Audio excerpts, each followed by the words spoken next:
सनातन धर्म ज्ञान गंगा चैनल में आप सभी का स्वागत है।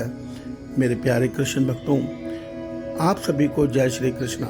मेरे प्यारे कृष्ण भक्तों, सनातन धर्म में हमारे भगवान श्री कृष्ण जी ने जो परमपिता परमेश्वर हैं, मनुष्य के कल्याण के लिए श्रीमद् भगवद गीता का ज्ञान अर्जुन के माध्यम से हम सबको कुरुक्षेत्र में दिया। उस गीता ज्ञान को हमें जरूर सुनना चाहिए, समझना चाहिए और अपने जीवन में धारण करना चाहिए। इससे हमें जीवन जीने की कला मिलेगी, इससे हमें सुखमय जीवन कैसे जीना है ये सत्य पता चलेगा। इसलिए श्रीमद् भगवद गीता सुनिए और अन्य को सुनाइए और शुद्ध आचरण में भगवान के श्री चरणों में अपना ध्यान लगाइए। विश्वास मानिए, जीवन सफल हो जाएगा। आइए आज हम श्रीमद् भगवद गीता के अध्याय 13 के श्लोक 6 को भगवान श्री कृष्ण जी की कृपा से सरल रूप में सुनने और समझने का प्रयास करते हैं।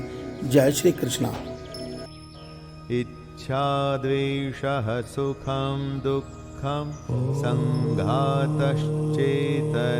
धृतिः एतत् क्षेत्रं समासेन सविकारमुदाहृतम्। मेरे प्यारे कृष्ण भक्तों, श्रीमद् भगवद गीता के अध्याय 13 के श्लोक 5 में भगवान श्री कृष्ण जी ने हमें यह सत्य बताया था कि हे अर्जुन, हमारा जो स्थूल शरीर है ये 24 तत्वों से मिलकर बना है। अभी तक हम जानते थे कि हमारा शरीर 5 तत्वों से बना है, पर भगवान कहते हैं 5 तत्वों के साथ जो पृथ्वी, जल, अग्नि, वायु, आकाश है, उसके साथ अहंकार तत्व भी हमारे भीतर रहता है। अहंकार के साथ बुद्धि और मूल प्रकृति। मूल प्रकृति का अर्थ यह होता है जो प्रकृति के 3 गुण हैं, सत्य, रज, तम, वो भी हमारे भीतर वास करते हैं।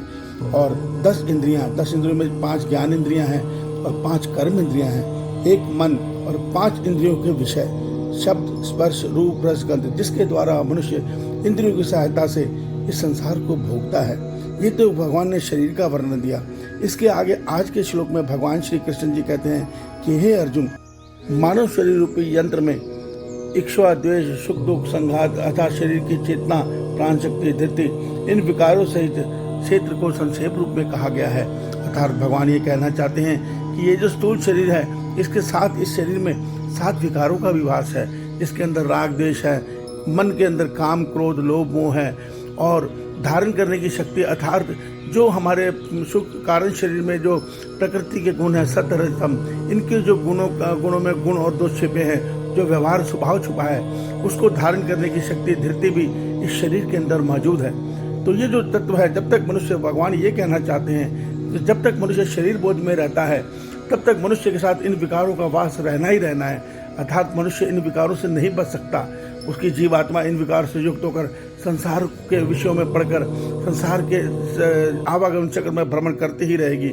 मगर जो मनुष्य अपने शरीर से नाता तोड़कर अर्थात अपने आत्म स्वरूप में स्थित हो जाता है, उसको ये विकार तंग नहीं कर सकते। अर्थात वो इन विकारों से परे अपने परम पिता परमेश्वर के स्वरूप में स्थित हो जाता है।